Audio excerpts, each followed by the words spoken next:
Welcome to another episode of the Nuclear Investing Podcast. I'm your host, Brennan Moore.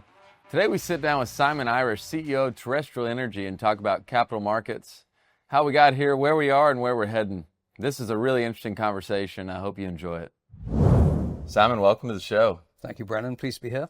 Happy to have you here. I'm excited to dig in. It's fun to be sitting here with a fellow former banker.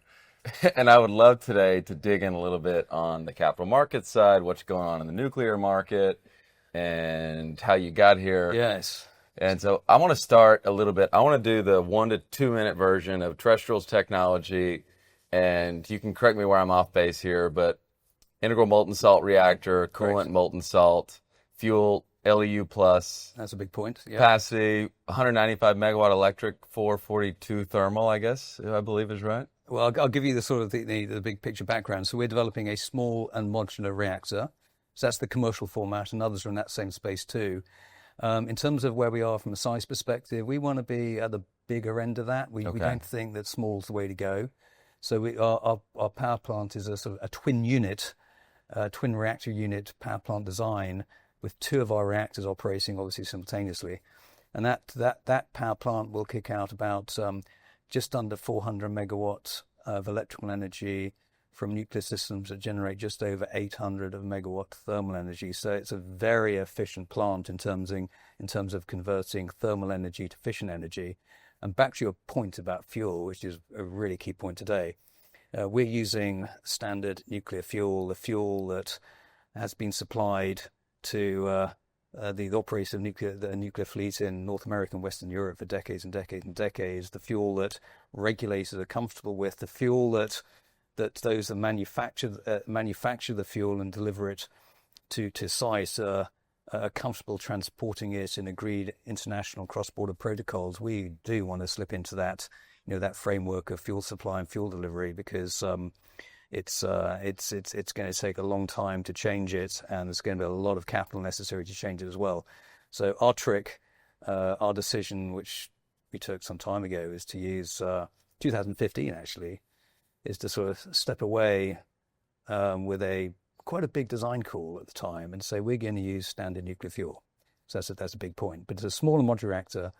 The sort of key innovation here that leads to all the commercial advantages of our system is to use a molten salt reactor. It has, a really special, unique set of operating properties that we find so commercially attractive and holds such sort of enormous commercial potential.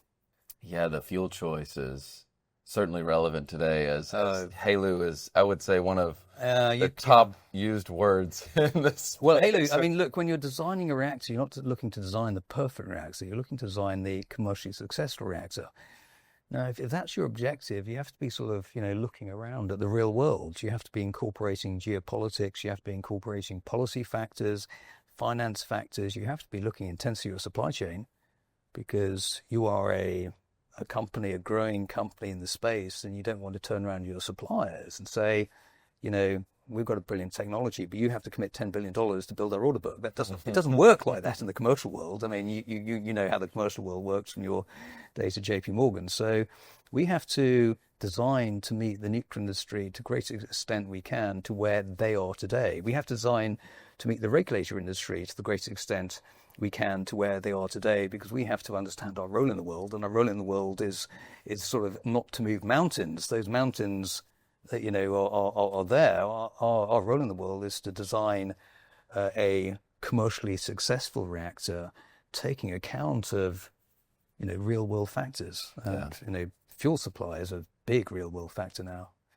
I mean, 2015, in terms of geopolitics, it didn't occur to us that it'd be a sensible thing to do to say you're going to get your fuel from Russia.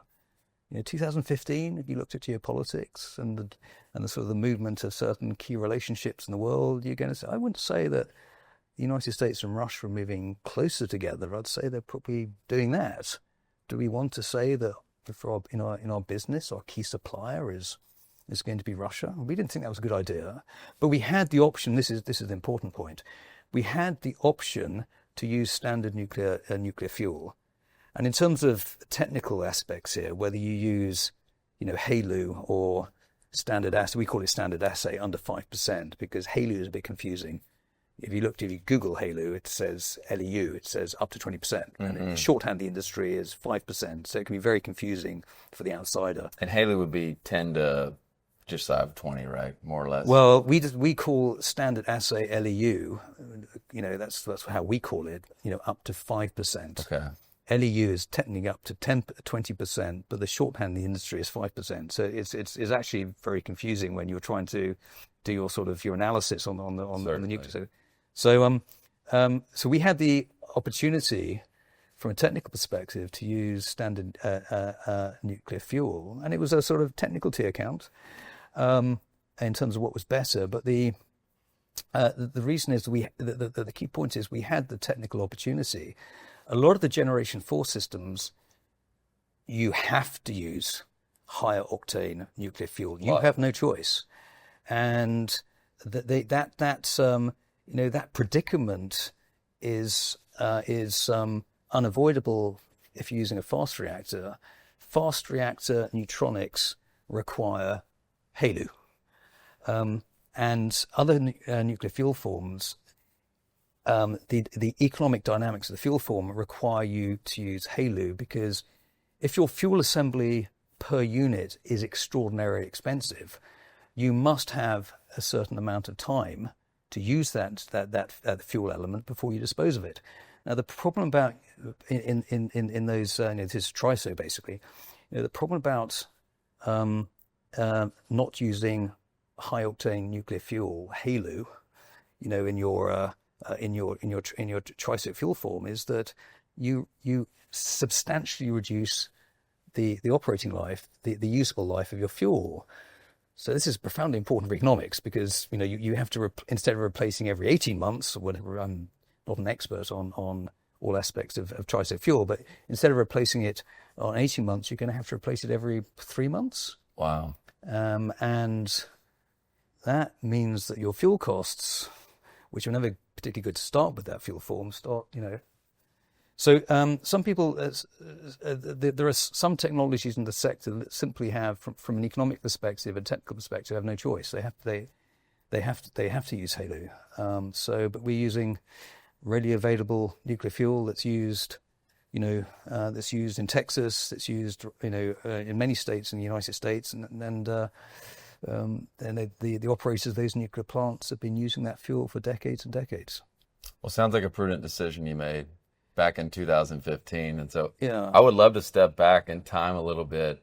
Terrestrial was formed in 2012 initially. Yes. And think about, back to the capital markets component, how the market has changed for not just SM. I mean, I imagine an SMR conference in 2012 either didn't exist or it was considerably different, but would love to get your perspectives on just how the market piece has shifted from when you kicked off this idea. Clearly you had a lot of conviction to jump into it at that time, which is in itself something we should talk about as well. Post Fukushima, starting an SMR business was an obvious thing to do. And so there's a lot there, and we'll come back some of it will evolve through the conversation. But step us back a little bit to 2012 and those early years of founding Terrestrial and what the market was like. So 2012, and I'd been sort of involved in looking initially at sort of investment opportunities in sort of very early stage, sort of venture type, angel type investing in nuclear startups. And I had a very clear criteria in mind. But the reason I was,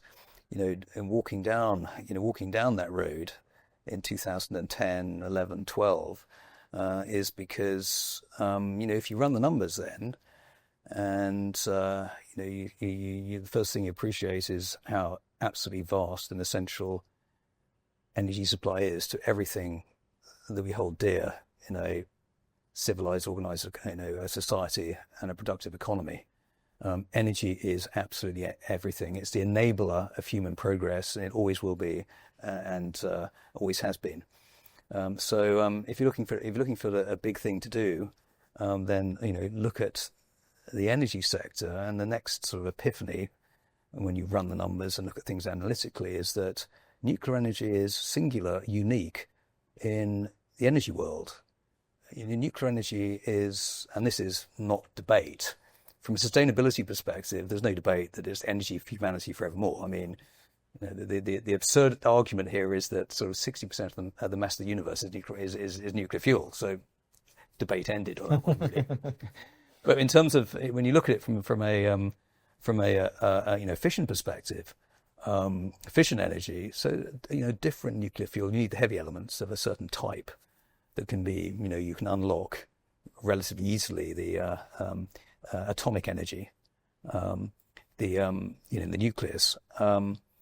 If you looked at easily extractable uranium in terms of mineral deposits that would represent easily extractable nuclear fuel in uranium and also include thorium as well, you've got quite easily, without having to do too much work, you've got many millennium of nuclear fuel, and that's even before you start including nuclear technologies that sort of reprocess and recycle. So again, that debate is off the table. Mm-hmm. So nuclear energy is we know it sits apart. Nothing else as a dense energy source, an energy source, comes close in terms of its scalability. So the question for me is, that's nuclear energy, but when people talk about nuclear, they don't differentiate two very important arguments or analyses. And the first one is the fuel, fission, fusion, etc. And the other is the machine that you use to harness that fuel, that source of energy. And it's a bit like the difference between coal and the steam engine. Coal is one thing and the steam engine is another, but don't say, when you don't talk about coal as if it's the fuel and the machine is something entirely different. And in the fossil fuel age that's been going on for 250 years, the whole machine has evolved tremendously, in terms of its efficiency and what it can do. The first steam engines were hopelessly inefficient, really horribly inefficient, from a capital perspective. But even then, even though they were tremendously inefficient, they did some really productive commercial stuff. They pumped mines to increase coal production. So basically separate the two. But during 2011 and 12, running the numbers, looking at the world, thinking about things in an analytic way that someone from the finance world, Brennan, that's what you're sort of schooled to do. Objectively look at the numbers, analyze stuff, ask questions. And my view is just given what was going on, the world will wake up to the absolutely unavoidable conclusion. It would be a brick wall bang, that there's no way we can go from A to B in everything we aspire to do, which is accessible energy that is at the cost to be accessible at the right sort of price point to drive prosperity in an economy, energy that's clean, because a lot of people care deeply about the externalities of energy provision, climate change and other pollutants that come from using fossil fuels. Those that care a lot about poverty in Africa, which is, if you have a sort of a philanthropic mindset, you sit and wonder, how are billions of people in sub-Saharan Africa, where is their fuel for their growth, their prosperity, their development in the next century? And if you run the numbers, that problem is 4 times as large as the climate change problem. And I would argue that from a philanthropic perspective, that may actually be the bigger problem that we face. Yeah. And so all these, all these factors, and in the case of the world, that brick wall I spoke about earlier. So the world would wake up to the unavoidable conclusion, and when change happens, it's sort of like an avalanche, isn't it? That we need a massive, rapid expansion in nuclear energy supply. And then the question is, what is going to fill, as the machine, what nuclear machine is going to fulfill that need and drive that massive expansion? So I came together with a group of people who sort of thought in very, very similar terms. And they thought in very similar terms, and this was even Fukushima didn't dent the conviction, by the way, because we're thinking about this, and then Fukushima came along, and then, oh wow, the world has no interest in nuclear. But nonetheless, that brick wall is out there, and it's not too far away. Mm-hmm. So a group of people came together to form Terrestrial Energy. I was one of them. There are others involved, and it was, we formed a business. We formed a company. It's a group of people who have come together to pursue a common objective. And everyone had this extraordinary high conviction view that the world is going to shape out like this in the not too distant future. And what's extraordinarily exciting is that moment, 2025, that is that moment. and it's a page that's turned. It's the prologue, and now that history of energy supplies is now being written.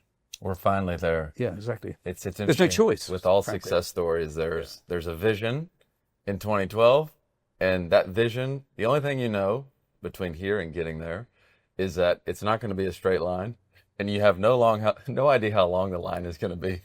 So I imagine in 2012 thinking of where you were going to be in the timetable, it's certainly not been exactly what you imagined. And I think your story in Terrestrial is really one of resilience. And there has to be a lot of pride around being right and being early at the same time. Well, a lot of sense of sort of the world has played out, a sense of gratitude that, that is actually how the world's played out. But, an investment point, I think a lot of your audience come from the investment community. I sort of view what we did in 2012 and 13 as sort of this deep sort of value trade. And those in the investment world know deep value can stay deep value for an awful long time. So, the trick is to make sure you can keep going until the point where that value is recognized. And, that was very much sort of at the heart of our business plan. You have to keep going until that moment arises when the world recognized the deep fundamental value of nuclear energy supply, because it's now utterly undeniable. So that's our story, but certainly an extraordinarily exciting time for the whole nuclear tech sector, and obviously our company as well, and our shareholders and all those involved.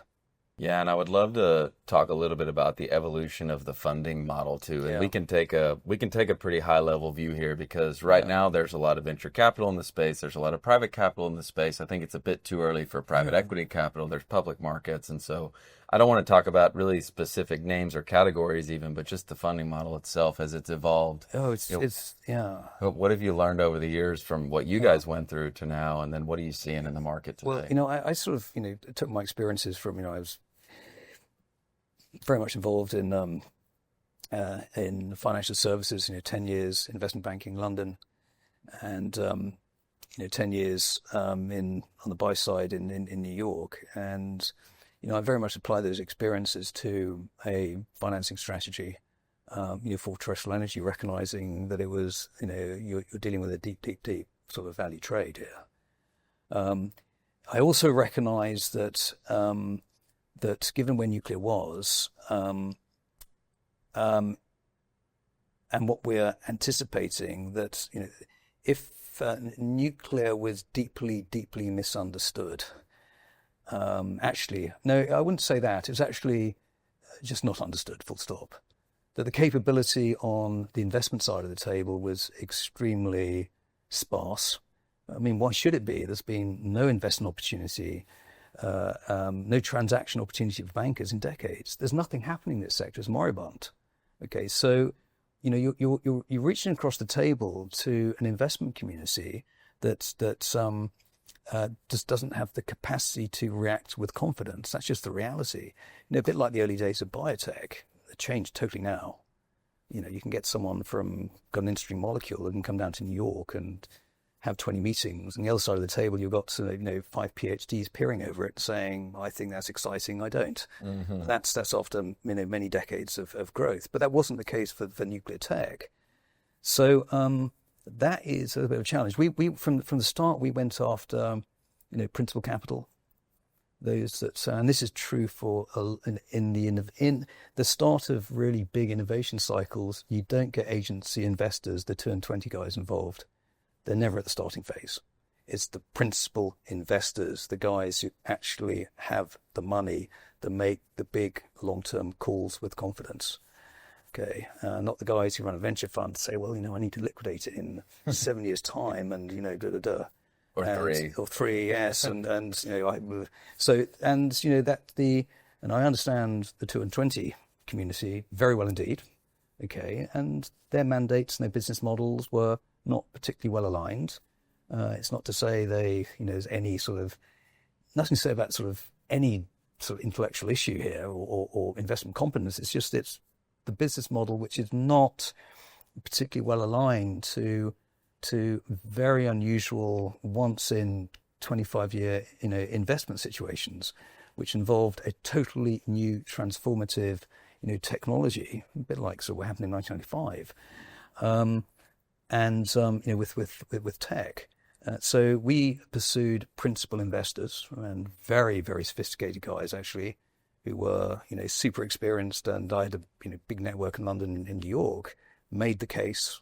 And it was put a lot of investment and time into growing a community of that type of private investor, and waiting for the moment when a new constituency of investor could step forward. And what's interesting now is you have a totally new constituency that stepped forward, and that's actually in public markets. And that's maybe a little segue to the next question. I mean, that's a whole conversation in itself. Why are public market investors stepping up now to fund nuclear? That's a very interesting question, actually. And in terms of many developments in public markets, you're trying to sort of discern what's happening in the world from the aggregate behavior of all these people, and the price action and the value that a public market gives to certain companies. But that's a very interesting sort of question, I think. Yeah, on the public market side, we spent time looking at this and talking about this, and this was my early findings in the nuclear space, really wanting to invest personally. Mm-hmm. And looking to how can I do that, and realizing there weren't a lot of options. Well, especially there's not a lot of direct options. Let's say you do some research and you say, I want to invest in an SMR company. Yeah. And then you go figure out that currently there's 3 publicly traded ones, and maybe there's a few more on the horizon. Or you say, I want to invest in HALEU, and you see there's 2 publicly traded companies that have some exposure to HALEU. And a lot of people look at they end up investing in the utilities because they operate the nuclear plants. But then you look at the utility model doesn't necessarily represent the risk-on model that those people might have been willing to take for the SMR. So, luckily that, to your point, the public market appetite is there.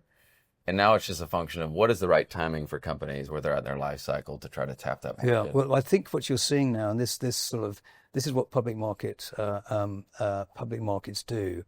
They first allocate capital. The first capital allocation mechanism is more of a top-down approach. What this economy lacks is capital plant in this industrial sector. So there's a top-down movement into a sector. And certainly if you're from a portfolio perspective, if you're building a portfolio, it's what's my market view, what's my sector view, and you pick the guys you want. But in terms of, I think, what's happening in the what's happening in what's happening in the nuclear sector, from my analysis of what's happening amongst that group of public companies in public markets in the nuclear sector, I think the first thing you can say is that public markets are saying that there needs to be a massive expansion in nuclear energy supply, and I think they're absolutely right in that regard.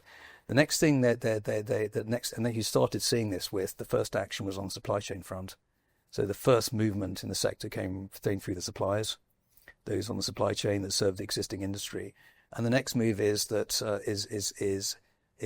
capital movement into the nuclear sector, where it said the machine, there has to be innovation to deliver smaller modular reactors, because only that type of a nuclear power plant is able to deal with the demand needs sitting forward in the 2030s.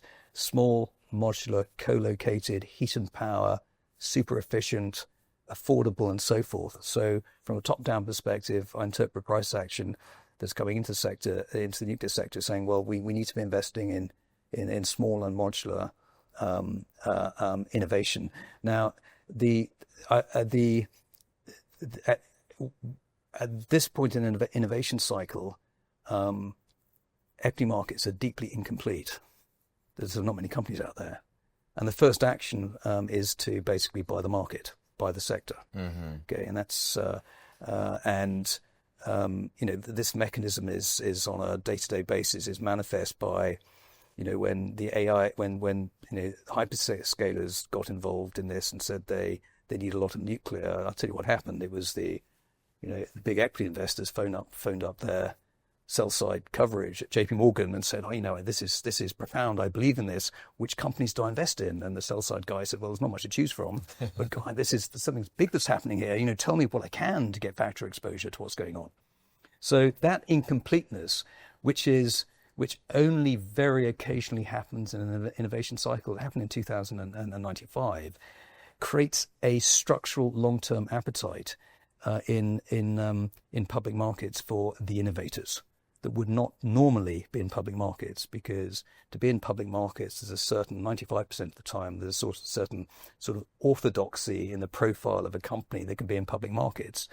Very occasionally, there's an exception to that. When public market investors say there's something profound happening here, I must get exposure to these innovation factors, because it's these innovation factors that are going to play out and create the $1 trillion company in 25 years' time, which is what happened in 1995. Exactly. So that's what. So we now move to a sector level, and I'd say Wall Street, Brennan, is getting. Wall Street is getting every day. It's getting smarter and smarter and smarter, and it's Wall Street that's going to, the investment community in public markets that will always, and this is what they do the capital allocation. Okay, they get more attentive to sector dynamics, they get more attentive to corporate dynamics, and that's the process that's unfolding, and it'll be unfolding for over the next months, weeks, years. But what's going on now is a very early stage construction, and it's basically public capital markets saying that capital is allocating capital to support nuclear innovation. And that mechanism, I don't think, has ever existed in the nuclear sector, ever. Singular moment. It's interesting to say that one of the closest parallels to the nuclear business, at least on the technology side, is biotech. Who would have guessed? Well, you have to be careful about biotech, because I don't like biotech because its profile is a bit all or nothing. You could take that sort of analogy a little bit too far, but exactly. But certainly, the process that has been initiated now I think it's just going to evolve in accordance to a sort of a repeatable program that you've seen previously when the big innovations. Even in Texas, I'm sure something similar happened with the fracking revolution in Texas. Certainly, you bought the market, and then people got really sophisticated in who are the better business models and the better shale formations and the better management and all this stuff, and the capital allocation process in public markets started getting quickly became very sophisticated. Exactly, and then you had a bunch of really successful winners. And the weak hands sort of ended up moving out. Exactly. So, and you can see the same thing probably with it happened in 1995. There are many instances where you can see what's happening now, play out. You moved through the euphoria, and it happened even in the tech business a few years ago. There's let's call it the asymmetry phase. Of proving up whether it's oil and gas or tech. I agree. Biotech it's not a binary outcome, but you certainly are similar to the shale business. There's superior geology in certain areas. And you can, as Wall Street got smarter and smarter, they started to put a premium on superior geology. And at the beginning, it was just buy all the shale, which is a fascinating analogy, really. Yes. I'm glad you brought it up, because it's shifting gears a little bit. But to me, it's analogous to, in my background, most of my career was spent in oil and gas and living through the shale revolution. And so I try to draw parallels in my brain to what's happening now and what happened then. And I do think there's a lot of lessons to be learned. And we'll come back to this, but I still maintain, I've maintained for a while, and I still do, that oil and gas investors should be some of the first investors into nuclear, and oil and gas companies should be some of the first customers. So let's come back to that, because I want to talk about that too. That's a good thought, actually. And so, but real quickly, let me just walk through the analogy in my head. So the shale revolution really began in the Barnett Shale, natural gas focus in the Barnett Shale in Texas. And then it expanded to oil. The technology of hydraulic fracturing, horizontal drilling really was the marriage of those two concepts that unlocked the shale revolution. Suddenly you had shale basins popping up all over the country. sound familiar? Yes. The Permian Basin in West Texas, which has become the Mecca, which almost half of the oil produced in the U.S. comes from one specific basin, but you have the Bakken in North Dakota, you have the Eagle Ford in South Lafayette, Texas. and where's the Pennsylvanian Shale? I used to know these. The Marcellus, the Utica. Yeah. You have other basins, the DJ Basin, which is more Colorado focused, the Scoop Stack emerged out of Oklahoma. You have the Haynesville in East Texas. Exactly. And there's also 15 or 20 more that no one talks about anymore. Yeah. Okay. And at a point in time, it was all funded. It was all funded by an investor appetite. And so actually to me, SMR designs are analogous to shale basins in a way, in that, I think more or less they're all trying to accomplish the same output. Yeah. Certain basins are natural gas focused and certain basins are oil focused, and the mix of those is a little different. But at the end of the day, they're producing a product that's used for the generation of energy. And so, I'd be curious to get your response to that analogy, in that, I think that there's a lot of basins basins more or less that popped up, and then people quickly realized that some were geologically supreme to others. Well, yeah, I mean, if you were the expert in the oil and gas industry at the time, you would probably, on a fundamental basis, know, well, I know that that's a much more competitive, shale formation, much more productive shale formation than that one over there. From a capital perspective, there has to be a meeting of the minds. It takes a while for their sort of the capital mind that allocates the capital to get up to speed with all the detailed nuances. The executive of the company has been living it for decades. But the capital is there's a really big transformative opportunity going on here. My first action is to basically buy the sector, okay? And my next action is to be, start on a stock by stock basis, underweight, overweight, and so forth. And that expands where they gravitate those that have the really productive. But the point about, I think your analogy is, there's a great deal of, if you really knew your shale formations, you're going to say this is highly heterogeneous. Each one is so vastly different. Yeah. But the person looking in for the first time from the outside, all they see is a sort of, a canvas of the same color. It's a shale formation. So from a small and modular reactor perspective, those looking in from the outside see a small and modular reactor, and they look across the market and they say, well, it all seems to be small and modular. They're all the same. It's the same color here. But it's not. It's a kaleidoscope of different colors, different technologies, different business models, different design processes. Each one is also is a different fundamental stage in their development, different regulatory engagements, and so forth. So that it's actually not all the same thing at all. You've got, particularly in the Generation 4 sector, you've got something that's highly heterogeneous. People making really tiny reactors with a different sort of proposition. People making decent sized reactors such as us, which I think is, we'll talk about why we think that's the best place to be. And then you have the guys who are sort of sticking to the conventional format, and they think they have some benefit in certain market verticals with that. So there are so many, from a bottom up perspective, such this huge variability of factors, and it's a bit like the wise old petrochemical engineer from Texas. He says, well, I know, he's not going to say they're all the same. He's going to say, well, that was profoundly different than that one over there, and so forth. And that's, that's the, I'd say today, Shale Revolution started probably in 2006 and 8. Yeah. So 20 years on, I think capital markets are very efficient in allocating capital to good shale formations now. When did JP Morgan set up their Houston Energy office? Was it before or after the Shale Revolution? Before. Oh, before. Well, it's expanded. I suppose with conventional. There was coverage, but really what happened is there was this whole wave of new entrants. And again, let's draw parallels real quick, because this will sound familiar. Okay. Yeah. For a while, and I would say this was in the range of the early teens. So let's call it 2000. Yeah. 2010 to 2018. Yeah.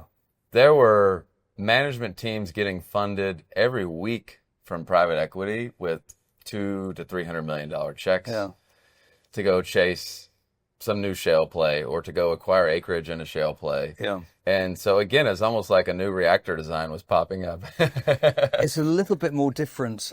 You can't, if you're developing a reactor, this is why the analogy, we have to sort of, analogies are only good to a degree. Yeah, exactly. Because nothing is exactly the same. History repeats, but not the same way. What's sort of really quite unique about what's happening in the nuclear tech sector is if you want to participate now, you just can't go to GoDaddy and stick .com at the end of your company name and the mark, because you're in that phase where everyone's buying the market. Your stock goes up 100%. That's not not how it works. And I think the table stakes for the shale, from a time perspective, the table stakes were probably quite different in the shale revolution. If you're in the world of developing a small and modular reactor and you want commercial traction now, you need to have started 10 years ago. You need to have a design process. You need to have a design. You need to have established a credible regulatory position. You need to have established a credible set of relationships with your supply chain. You need to incorporate into your design process the capabilities of your suppliers. You need to incorporate into your design process the requirements of the regulator. So this is a time investment. And so you can't just turn up and say, I've got a PowerPoint presentation, I've got a good idea, I'm in play in a small modular reactor. So I think just because of the dynamics of what it means to actually, in a competitive way, participate in what's going on now commercially, the demand for smaller modular reactors, you had to take in that high conviction view, when no one cared. Yeah. And start your business in a committed way 10, 12 years ago. So you could be in a position now. So the moment has arrived and you come to the table with, over a decade of effort. And there's a group of companies that are in the lead peloton there. And that gives you a very different conversation when you're sitting down with the guy across the table who's going to the important commercial relationship, who's an interest in building, operating, constructing, taking the power from that power plant, because you come to the table with a very different and much more mature proposition. Yeah, I would want to expand on that, because something that's really important that you hit on that investors should be focused on is focus on time to deployment, more so than trying to pick technology. So back to the oil and gas space, there's the core of each basin, the core, the best geology, and then there's what we call the fringe, which is right outside of that core, and then there's the fringe of the fringe, which is outside of the fringe. Yeah. And the reality is these data centers, the tech companies, the power companies even, are pretty technology agnostic. They are more focused on who can get deployed faster. Yes. So your point is you really needed to start 5-10 years ago, which is where you guys certainly have an edge, in that you've figured out the technology, and now you're on to the step of deployment. And so I would equate someone who is just now trying to figure out the technology on the SMR side is more in the fringe of the fringe of the fringe. So I would just caution investors to know that. Focus more on, try to narrow down a list of the top 5, the top 10 reactor technologies that are ready to go. Yeah. And know that the end user, the customer, is pretty agnostic as the technology. They want it deployed, and they want it deployed quickly. Well, another caution note, because of this sort of kaleidoscope of different technologies, market designs, that manifests itself in very different economic and commercial propositions. So just because you're ready to go now doesn't mean you're ready to go now with something that has commercial value. This is not the race to just one plant. This is a race to fleet deployment, winning the race to fleet deployment in the 2030s. And what does the race to fleet deployment mean? So sort of put some numbers on this. So we hear, and we've heard multiple times from different sources all around the world, they've lost, probably since late to 2023, that we need to triple nuclear supply. And the last, in very late 2024, President Biden said we have to triple nuclear energy supply in the United States. In first quarter 2025, President Trump said we have to quadruple it. And I think that simply manifests the increased urgency of this. You have the massive expansion of nuclear energy supply. For those interested in the environmental elements of energy supply, COP28 in Dubai, a group of governments came together and said you have to triple nuclear energy supply. But what's this mean? So tripling means that if you started now from a standing start, okay, you will probably start moving dirt.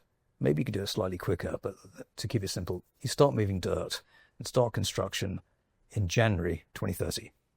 You have to triple nuclear energy supply by December 2049.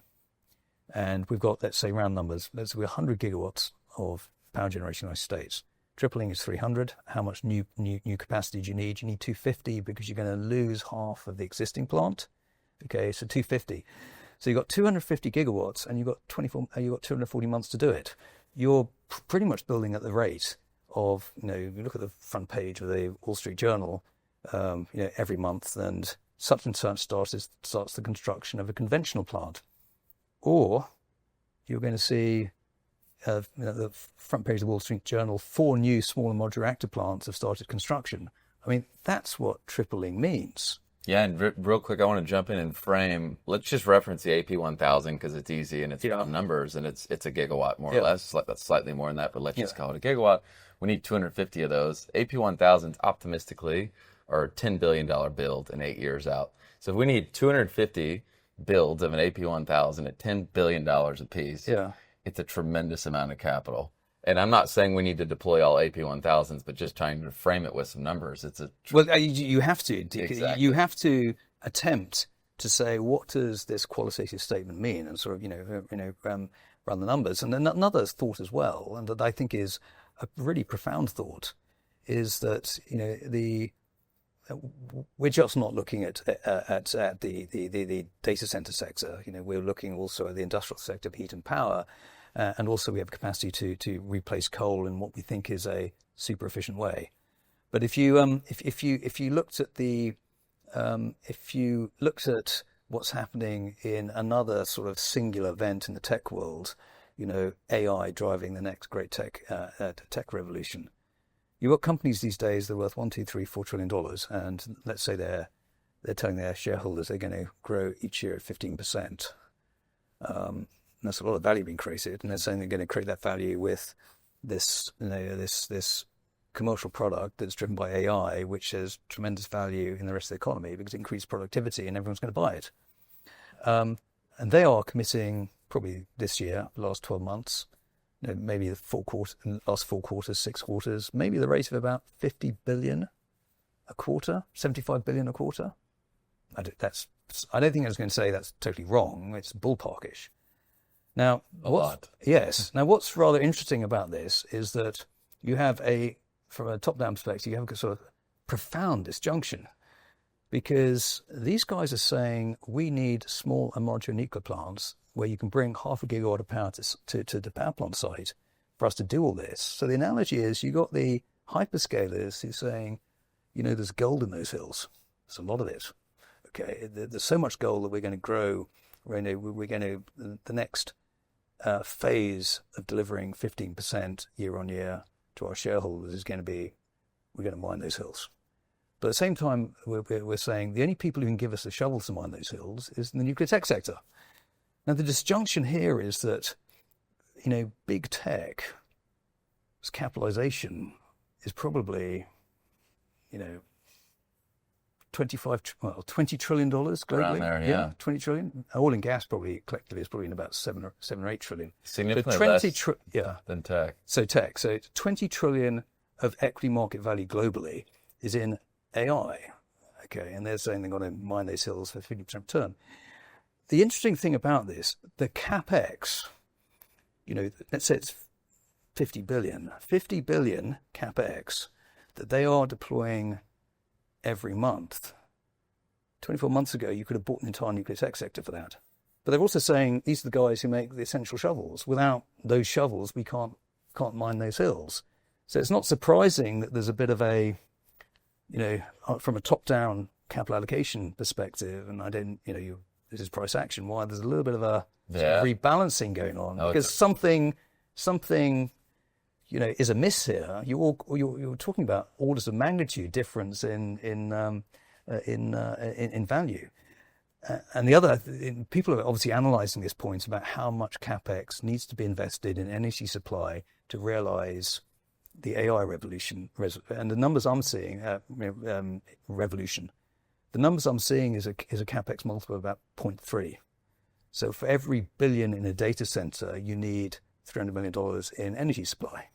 Okay, because it has a knock-on effect. Others need to supply the stuff for the data center, and they need to invest in plant machinery and to do that. So if the 0.3 is correct, and nuclear technology is only able to do the big lift, half a gig on site, close to the point of industrial demand, if it's a data center, it does point to a massive capital flow coming into the nuclear sector to get that done. And I think the price action you're seeing, and it started, as I said, you started seeing this, the leading indicator of this was in the supply chain, going back maybe sort of 36 months. But that's the sort of the capital model from top-down perspective. But these are huge numbers, absolutely enormous numbers. Yeah, and it's really only begun. I mean, if you think, the way I'm framing the phases of build-out is right now we're really investing in tech. Yeah. But from the standpoint of nuclear, a lot of these companies are in the figuring out the technology phase. And so there's certainly appetite there and capital being spent there. But really, when you frame it in terms of deployment, that's the next round. So right now we're investing in tech. Next, we're going to invest in very early, first-of-a-kind, early nth-of-a-kind deployment. Mm-hmm. And that needs to be risk-on capital, likely with the assistance of some government, which we could talk a long time about. And then you transition to let's call it the development stage deployment. Mm-hmm. So proving out commercialization is what's coming. And then after that, and this will be 7-10 years out, is where the big private equity guys will be able to get in. The big infrastructure guys will be able to get in. Yeah. They'll be able to underwrite these projects with a decent degree of certainty, enough to where they can deploy billions of dollars into it. And so, well, go ahead. Yeah, so I actually want to come back on something. I did not answer this question when you asked it first time around. That is about the importance of early deployability. That is a very important competitive factor. The demand for energy is now. The big tech, the hyperscalers are looking around and trying to find at the margin every additional bit of energy generating capacity there is. Mm-hmm. They're taking down existing capacity on existing nuclear plant, and they're even incentivizing the recently retired nuclear plant, to be put back into production. I'll just draw. So the importance of near-term and being able to meet near-term market demand, I think that's commercially extremely important in the business model. It's there now. Tech wants electrons. They want electrons now. It's a classic tech, race to market share. Okay, that is critically important to them. One feature of our design, and it's of, I think, very considerable commercial value, is the back end of our plant sits outside the nuclear regulatory envelope. So the back end of our plant can be customized in standard industrial space using standard industrial components and processes without going back to the regulator saying, is this all right? You can't customize in regulatory space. The business model in regulatory space, you design, you standardize the regulatory approach, apply that to a project, rinse and repeat. But if you want to deliver a near-term solution to those that really need it today, what we can do is on the back end of our plant, we can incorporate other systems into the back end of our plant. So the back end of our plant, which is about probably about 33% of the capex, we can put that into commercial production, generating electrons now. They're not going to be nuclear electrons. We're going to be potentially supply those electrons with our steam generators from thermal energy supply coming from natural gas. Gotcha. Or it could be other sources as well, such as wind, solar, if it's excess at that point in time. But the point is we can put our plant into commercial operation, within and you have productive capital and do it within 5 years. Okay? Gotcha. And then the nuclear systems will be a bit slower because you're having to do that in nuclear regulatory space, which you can't move as fast in nuclear regulatory space. So the nuclear systems will come in online behind that.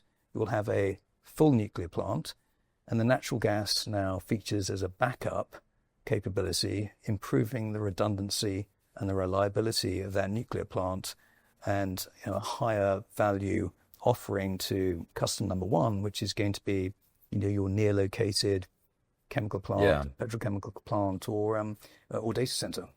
That makes a lot of sense. So I'll try to frame this up as an analogy. You could essentially get the power offtake agreement in place and build all the bones and infrastructure around it, power it with natural gas. Mm-hmm. And that can be done in a window of, call it 5 years or maybe even less optimistically. Well, the constraint is the turbine supply. Gotcha. Everyone wants them. So assuming you had a turbine tomorrow, maybe even faster, they build the bones and infrastructure around, and then essentially you end up dropping in the reactor component at a point in it would be into the same bones. It would be sort of two. We'll continue with the props on the desk here. So this would be the what we call the thermal and electrical facility, which is customizable, and it is discrete and separated, and even remote from the what goes on in the nuclear system, which means that it sits outside the safety case, the regulatory case that you need to offer to the nuclear regulator. So this takes longer because it's regulated. You can do this quickly with relatively conventional industrial components and set this up. So it's producing electrons, and you can power it with natural gas, or you can integrate, maybe wind and solar from the grid. But you get this piece going, which is a substantial piece of the overall plant, because these two things together is our plant. Mm-hmm. And when this comes online, the thermal power from our nuclear systems, which one unique feature about it is that we supply thermal energy at a temperature that makes it extremely high quality. So the thermal power is being delivered here is at 585 degrees, and that will drive the steam turbines once this system is online. But until that happens, that system is being supplied with thermal power from natural gas. Okay. And just one point, another fundamental point, the guy who wins the race to fleet deployment in the 2030s, which is the only race that's worth worth winning, will be sort of fundamental point. It'll be the guy with the most affordable and cost competitive solution. So one thought on this is that our nuclear systems supply thermal energy at 585 degrees. That is an extremely efficient way to drive a steam turbine. This is not nuclear science, not nuclear physics. This is not sort of, fusion, extraordinarily complex physics. Mm-hmm. This is a very basic point. Since the start of the Industrial Revolution, innovation in the machine, thermal energy, mechanical energy, but commercial use. It's all about the more efficient conversion of thermal energy, which costs a lot of money because there's capex involved, to mechanical energy. Our system leads to a 50% improvement in machine efficiency, because we drive that steam turbine with the same efficiency as a coal plant. It's about 45%. The systems that you get in the light water reactor are hemmed in. They, for example, this is for a light water reactor, these two are together, and the NRC says everything's mine. But the heat transfer from here to here is no more than maybe 290 degrees. This steam generator only works with a thermal efficiency of about 30%. So, not steam generator, steam turbine. Mm-hmm. Our steam turbine works with a thermal efficiency of 45%. Wow. In the industrial world, the big industrial world, where you've got competitive markets for global products, cement, ammonia, etc. If you turn up and say, we can do this 50% more efficiently, this is not marginal. Yeah. So that's one reason we're using a molten salt reactor, is because this is a super, super efficient way to drive a steam turbine. And I'd say the problem with existing technology today, it's a very inefficient way of driving a steam turbine. And that's a fundamental statement. And that's one reason why the group that came together in 2011, 12, 13 to form Terrestrial Energy had this such high conviction view, because this is a much better way of delivering nuclear energy. Yeah, I've heard. I'll give you your It's okay. I've heard that the molten salt. This was very helpful, by the way. I thought it was. I love analogies and props. I've heard that the molten salt reactor design specifically has the ability to generate a lot of very high temperature heat very efficiently. Yeah. And just for education, that 45% thermal efficiency is the difference between the 195 megawatt output electric and the 442, I believe it is, thermal. Is that right? Well, the thermal efficiency is the ratio between our nuclear systems that operate at just over 800 and the power that we stick down the cables, which I said is just under 400. Mm-hmm. So the ratio between the two is just under a half, 44, 45%. Gotcha. Which is really high from a nuclear system. That's what we get in a coal plant. But you can only do that with a molten salt reactor. Yeah. Yeah. So, and because I give a little bit of a sort of tech piece here, we're going to stick to finance. Brennan, do you want a bit of tech? We can go. Let's do it. It's your show. We can go. I'll try to keep up. Okay. So the reason that a molten salt reactor can do this is because one of the primary requirements of any machine, but a nuclear machine, is cooling. You can't cool it. You can't transport heat out of where the heat's been generated, and your machine breaks. So when you're driving to work and your fan belt breaks, that's a failure of its cooling system. If the radiator leaks, it's the failure of its cooling system. Nuclear machines are massive. When their cooling system breaks, it's more inconvenient than sort of cooling up. It's a big getting a car towed, yes. So the primary advantage the molten salt reactor has, and by the way, this technology has been known for over half a century. It was proven, demonstrated at Oak Ridge National Lab in the late 60s. That's the last three were operated in the United States. Last one was in the late 60s. A chap called Dick Engel was the chief engineer, and he was part of our design team for the first 5 years of our existence. But the reason that molten salt reactors are so, have this quite unique capability at delivering nuclear energy in a commercially transformative way is that molten salts are supremely thermally stable. So what that means is that they are an excellent way of moving vast amounts of heat safely and efficiently out of the reactor core to your steam turbine. Okay. And they're also, and you can do that, and the heat you want to transport has to be high quality, high temperature. So that thermal stability allows them to operate at high temperature. Because you can operate at high temperature, you can drive that steam turbine super efficiently. Water does not like being above 100 degrees, yet it is water that's the coolant in a reactor system of a light water reactor. So the way you meet the requirement of water being water and not steam is you pressurize your system. Mm-hmm. Yet, if you lose pressure in your system, if you lose water, you lose coolant. Your nuclear machine, the fan belt breaks, so it all goes down to molten salt reactor, and as a result, you're able to do three things that are unique operating characteristics that point to something that has the capability of being remarkably transformative in affordability and cost, and that is high temperature operation, cooling systems that operate at atmospheric pressure, and also high inherent safety. That's a little bit more esoteric, but those three factors mean that molten salt sit apart on that rich tapestry of nuclear technologies over everything else. And the reason we selected that is because we think the problem to solve as the innovator is delivering nuclear power that's much more affordable, much more cost competitive. And we believe our design is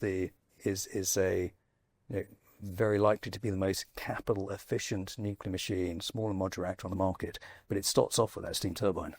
Yeah, and the atmospheric pressure shouldn't be overlooked either as a huge advantage, right? Well, you tell your engineers that, the design requirement of the NRC is that, your systems have to maintain, for a light water reactor, have to, in all circumstances, maintain pressurization.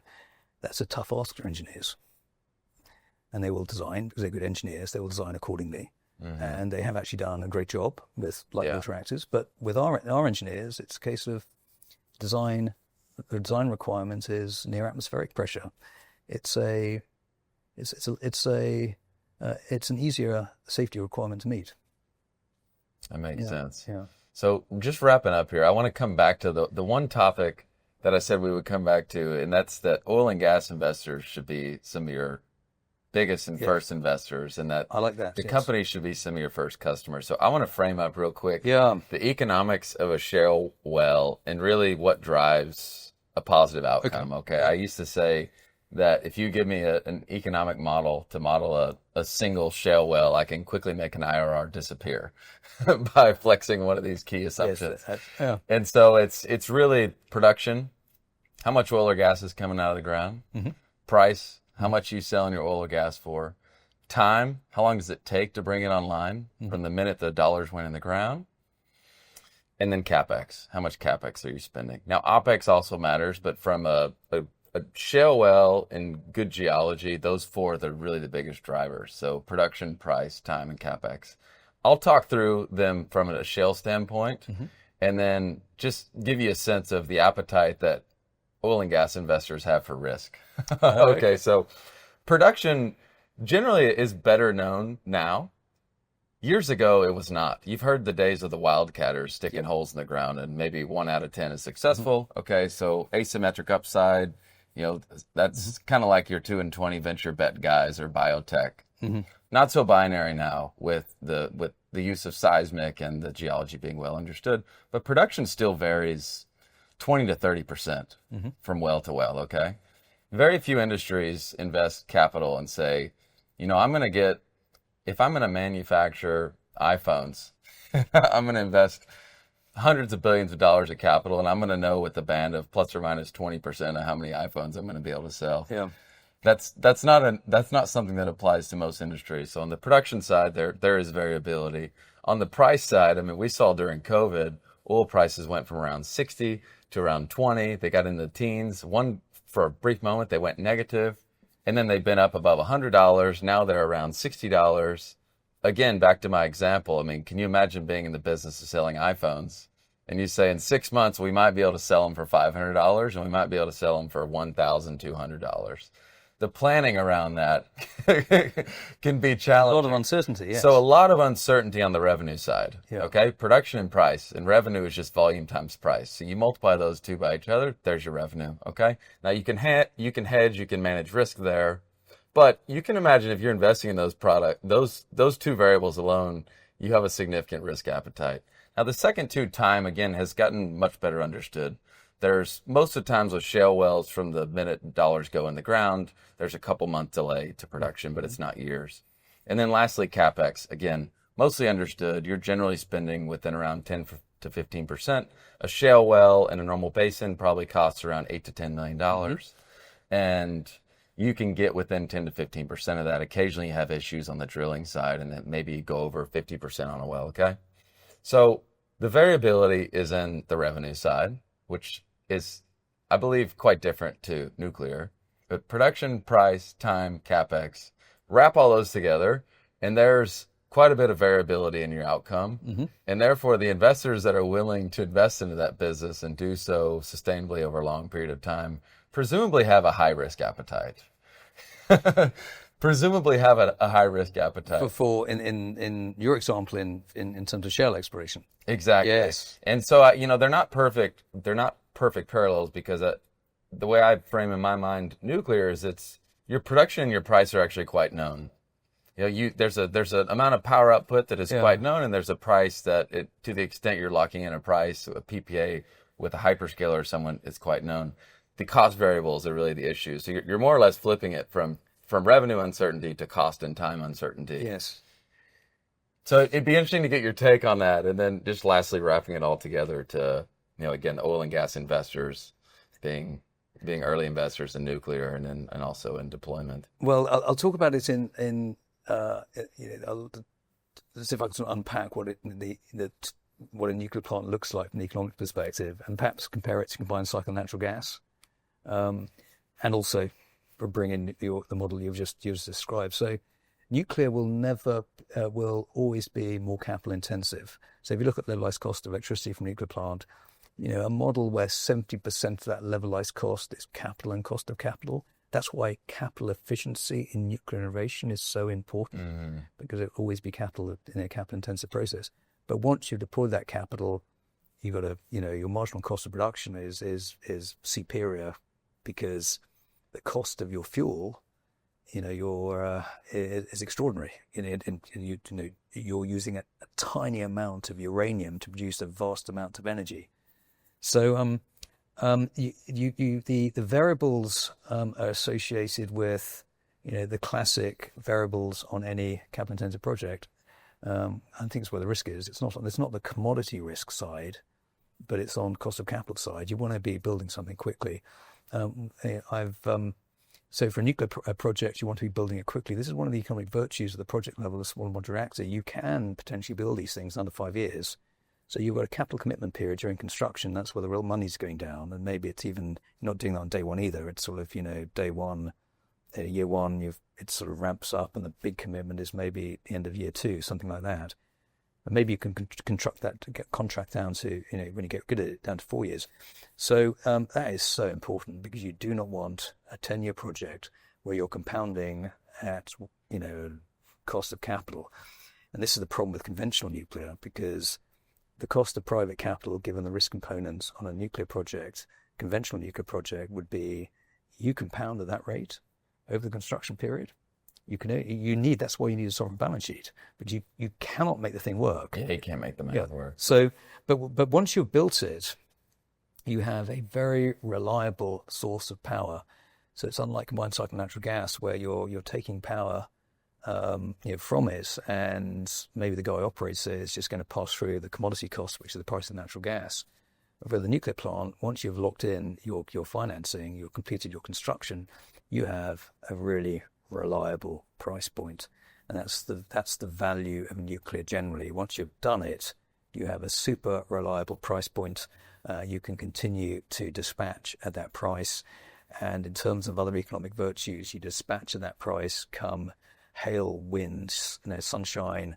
I'd be careful about storms in Texas. Yeah. But nuclear can be designed to be extraordinarily robust. It'll stay on when you've got some really bad weather around you. And our system has some virtues as well, which are prized and valued. It's strongly load following, very it can load follow in a very swift way, and it's also what's termed black stock capable, which means that if the grid goes down for any reason, you can still operate, and you can be the asset that charges the lines again and gets the grid going. So the risk is the risk is at the front end with the capital formation piece. It's very much a cost of capital problem, capital efficiency problem, and obviously production time. So you need to have a short production time. I thought it's quite interesting, and I'll share this point with you. You probably like it, given your background at JP Morgan. That I remember sort of chuckling to myself in a couple of years back. Actually, it was about 2018 when this is when in the UK Hinkley C was getting going, and how do we fund it? And the government was sort of tying themselves in knots as to how they're going to come up with 50 billion to fund Hinkley C. And during that same year, the chap, I think called Andrew Haldane, who ran the Market Stability Committee at the Bank of England, wrote a paper to say that interest rates were at 5,000-year lows. You had to go back to some sort of strange Mesopotamian economy that he knew something about to find a lower. I was looking at this going, you can't fund a nuclear plant when interest rates at 5. Exactly. So it's like the most sensitive variable. Yes, and because a nuclear plant, you want to build it quickly, hence it will be small and modular. Don't take 12 years to do it. And you also want to be small and modular where the risk components to it, because everyone approaching a project is going to be looking at a risk-adjusted, opportunity. But actually, the opportunity point I should address as well. Capital formation always is in pursuit of opportunity that's which is adequate compensation for risk. And the macro comment I have today, I will offer today, which I think is profoundly important when looking at the dynamics in the nuclear sector. This is an opportunity-driven market. The nuclear industry has been in a risk mitigation mode. We have to take everything, keep taking risk out of the equation, get it done. And the reason they've been in that is because the end product has been economically unremarkable. But if you've got something that's economically remarkable, okay, people are going to go, yes, if you get that done, there's $1 trillion market available to you. And so the dynamics here, I think they're going to catch people out actually, because of these turning points in markets where you have these profound innovation factors. They have the capabilities of totally and utterly changing how things are done and commercial dynamics. And 2025 has that capability, given what's happening in the nuclear sector. It's a fun time to be in the space. Oh, it's phenomenal. I mean, we've waited patiently, and I think it's extraordinarily exciting now. And it's a fun time to be alive. Yeah. Congratulations to you and for Thank you, your resilience and progress, and it's exciting. This was really fun sitting down with you. Well, thank you for having me. It's been a good chat. It's been really fun. I want to ask you one more thing, totally unrelated to nuclear. I love to ask people, though, you're a busy man, and I'm sure that's not going to change anytime soon. So what's one thing you do consistently to keep your mind and body sharp? I think the sort of finest thing, and I only get this chance to do it at the weekend, is to get up early and go for a nice run and come back, have a nice cup of coffee. So that's sort of keeping body and mind together, and that's what I look forward to. Nice. Yeah. Well, that's certainly going to get that runner's high, even if it's just exactly. Yes. Yeah. Nice, Simon. Well, really enjoyed it. Thank you so much for joining today. Pleasure. Thanks, Brennan. Pleasure.